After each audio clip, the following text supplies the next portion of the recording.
Asia cup বাছাই পর্বে 2 ম্যাচে এখনো জয়শূন্য বাংলাদেশ। তবুও এশিয়া কাপের মূল পর্বে খেলার স্বপ্ন দেখছেন তপু বর্মন। বাছাই পর্বের বাকি 4 ম্যাচ নিয়ে বেশ সিরিয়াস এই তারকা ডিফেন্ডার।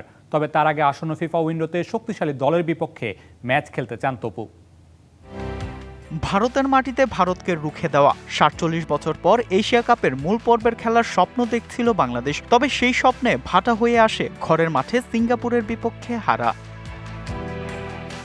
তবে এখনও এশিয়া কাপের মূল পর্বের খেলার স্বপ্ন দেখা থামায়নি বাংলাদেশ। 2 ম্যাচে বাংলাদেশের পয়েন্ট 1। হোম অ্যান্ড অ্যাওয়ে মিলে আরও 4টি ম্যাচ রয়েছে। সেখানেই মূল চ্যালেঞ্জটা নিতে চায় ডিফেন্ডার তপু বর্মন। আসরের বাকি ম্যাচগুলোতে রাখছেন জয়ের আশা। আমাদের হাতে কিন্তু ভালো সুযোগ আছে, 4টি ম্যাচ আছে, এর মধ্যে 2টা হোম ম্যাচ খেলবো, 2টা অ্যাওয়ে খেলবো। তো আসলে দেখেন ব্যাক টু ব্যাক ম্যাচ হতে আমাদের জন্য ভালো হয়েছে, কারণ আপনি যখন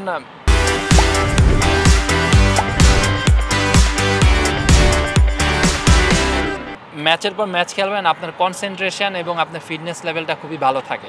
প্রবাসী ফুটবলারদের অন্তর্ভুক্তি বাংলাদেশ ফুটবলে একটি ইতিবাচক পরিবর্তন এনেছে। হামজা, সুমিত, ফাহমিদুলরা মাঠ মাতাচ্ছেন। তাদের সাথে তাল মিলিয়ে খেলতে অনুপ্রাণিত হচ্ছেন দেশীয় তারকারাও।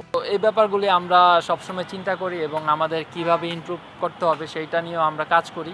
তো আসলে এটা খুবই ভালো ব্যাপার এবং দেশের জন্য এগুলো আমার কাছে মনে হয় যে ইন ফিউচারে আরও বেশি পজিটিভ এবং আরও বেশি রেজাল্ট আসবে। তো আশা করি যে আমরা যারা আছি সবসময় আমাদের সেরাটা দেওয়ার চেষ্টা করি এবং পজিটিভ ওয়েতে সবসময় থাকি। সিঙ্গাপুর ম্যাচের আগে ভুটানের বিপক্ষে প্রীতি ম্যাচ খেলায় বেশ সমালোচনা হয়েছিল বাফুফেকে নিয়ে। তাই পরবর্তীতে ফিফা উইন্ডোতে আরও ভালো দলের সাথে ম্যাচ আয়োজনের তাগিদ তপু বর্মনের।